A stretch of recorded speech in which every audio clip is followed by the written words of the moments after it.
Good morning student. आज हम लोग 14 नवंबर 2022 के लिए इम्पोर्टेंट करंट अफेयर्स को कवर करेंगे। तो स्टार्ट करते हैं। पहला क्वेश्चन है, आधार नियमों के संशोधन के अनुसार सहायक दस्तावेजों यानी कि सपोर्टिंग डॉक्यूमेंट को कितने वर्षों में एक बार अपडेट करने की आवश्यकता है। तो नया आधार का नियम हुआ है तो 10 वर्षों में जो भी सपोर्टिंग डॉक्यूमेंट लगा है उसको अपडेट करने की अब ज़रूरत होगी। देखें,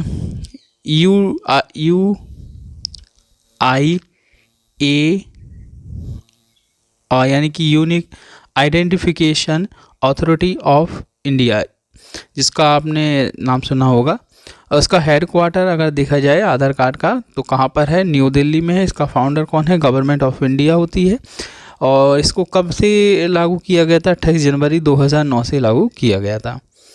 हाल ही में किसे 31वां बिहारी पुरस्कार दिया गया है, तो किसको दिया गया है, तो ये दिया गया है मधु कंकरिया जी को दिया गया है। 31वीं बिहारी पुरस्कार मधु कंकरिया जी को उनके उपन्यास हम यहाँ थे के लिए दिया गया है। और 32वां बिहारी जो पुरस्कार है वो डॉक्टर माधव हड्डा को उनकी आलोचनात्मक क्रांति पचरंग चोला पहर सखी रे के लिए दिया गया है। अगला क्वेश्चन है, हाल ही में IMF ने बांग्लादेश को कितने अरब डॉलर का ऋण देने की घोषणा की है। तो IMF जो फंड देती है कितने 4.5 अरब डॉलर देने की घोषणा की है।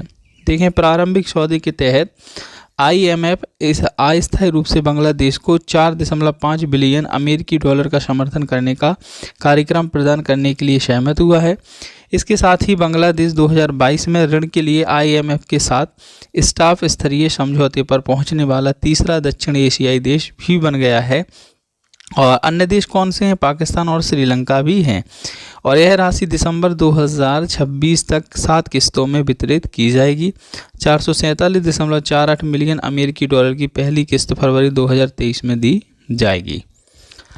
बांग्लादेश से बात करें तो बांग्लादेश की जो कैपिटल है वो कहाँ है, ढाका है। करेंसी बांग्लादेशी ढाका होती है। इसकी पॉपुलेशन क्या है, 16.63 करोड़ है। 2021 के अनुसार वर्ल्ड बैंक के अनुसार प्राइम मिनिस्टर कौन है, शेख हसीना है।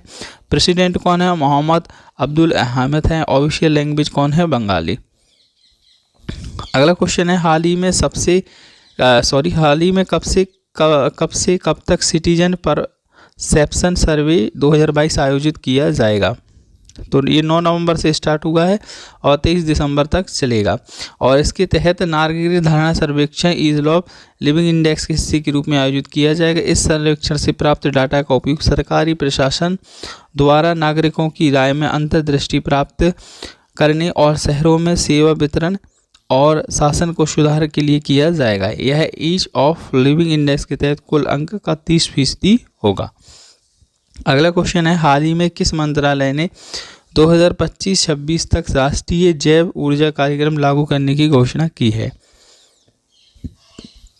तो किसने की है, नवीन और नवीनीकरण ऊर्जा मंत्रालय ने इसकी घोषणा की है। हम लोग कुछ बात समझ ले रहे हैं कि भारत में बायो एनर्जी को समझ रहे। भारत में हर साल 750 मिलियन मैट्रिक टन बायोमास पैदा करने में सक्षम है, जिसमें बायो एनर्जी के उत्पादन की एक बड़ी संभावना पैदा हो रही है। नवीन और नवीनीकरण ऊर्जा मंत्रालय देश के भीतर उत्पन्न होने वाले अधिशेष बायोमास, मवेशियों के गोबर, औद्योगिकी और शहरी जैव अपशिष्ट का उपयोग करने के लिए 1980 के दशक से भारत में जैव ऊर्जा को बढ़ावा दे रहा है। अगला क्वेश्चन है, हाल ही में 7 नवंबर को संयुक्त राष्ट्र framework convention on climate change के दौरान किस पहल के लॉन्च किया गया है। तो किसको लॉन्च किया गया है, अंतर्राष्ट्रीय सूखा लचीलापन गठबंधन को लॉन्च किया गया है। अगला क्वेश्चन है, एयरटेल न्यू इंडिया चैलेंज जिसे ANIC किस संस्थान की पहल है। तो ये जो पहल है ये नीति आयोग की पहल है। देखिए, नीति आयोग के तहत अटल इनोवेशन मिशन ने अटल न्यू इंडिया चैलेंज के दूसरे संस्करण के दूसरे चरण के तहत महिला केंद्रित चुनौतियों का शुभारंभ किया है। ये महिला केंद्रित चुनौतियां जीवन के सभी क्षेत्रों से जुड़ी महिलाओं के समक्ष प्रमुख मुद्दों से संबंधित है। इनमें नवाचार के जरिए महिला स्वच्छता, महिला सुरक्षा सुधार के लिए नवाचार, महिलाओं के लिए प्रोफेशनल नेटवर्किंग अवसर, माताओं के जीवन को बेहतर बनाने के लिए नवाचार और ग्रामीण महिलाओं को जीवन को आसान बनाना शामिल किया जाएगा इस प्रोग्राम के तहत। अगला क्वेश्चन है अच्छा ये दोबारा से वही क्वेश्चन। अगला क्वेश्चन है COP27 के दौरान किस संस्थान ने executive action plan of early warning launch किया है? तो इसको किया है विश्व मौसम विभाग, जिसे WMO बोलते हैं, वर्ल्ड मेट्रोलॉजिकल ऑर्गेनाइजेशन, विश्व मौसम विज्ञान संगठन। इसके हेडक्वार्टर की बात करें तो जेनेवा उत्तर स्विट्जरलैंड में है, जो कि ये बना कब था? 23 मार्च 1950 में। प्रेसिडेंट कौन से हैं? गेरहार्ड एड्रियन है।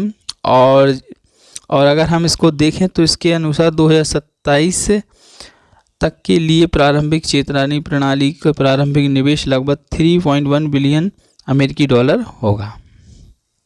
अगला क्वेश्चन है हाल ही के आंकड़ों के अनुसार किस राज्य में म्यूचुअल फंड की पैठ सबसे अधिक है? तो म्यूचुअल फंड की पैठ जो सबसे अधिक है वो महाराष्ट्र में है। अगला क्वेश्चन है हाल ही में किस राज्य ने प्रौद्योगिकी हस्तांतरण योजना शुरू की है? तो इस योजना को केरल में शुरू किया गया है और यह एक भारत में सरकारी अनुसंधान संस्थानों से अपने उत्पाद के व्यवसायीकरण और पैमानों के लिए प्रौद्योगिकी लाइसेंस प्राप्त करते समय एक नए स्टार्टअप उद्योग द्वारा किए गए खर्चों की पूर्ति करेगा। तो ये आज की कुछ इंपॉर्टेंट करंट अफेयर्स थी। थैंक यू देखने के लिए।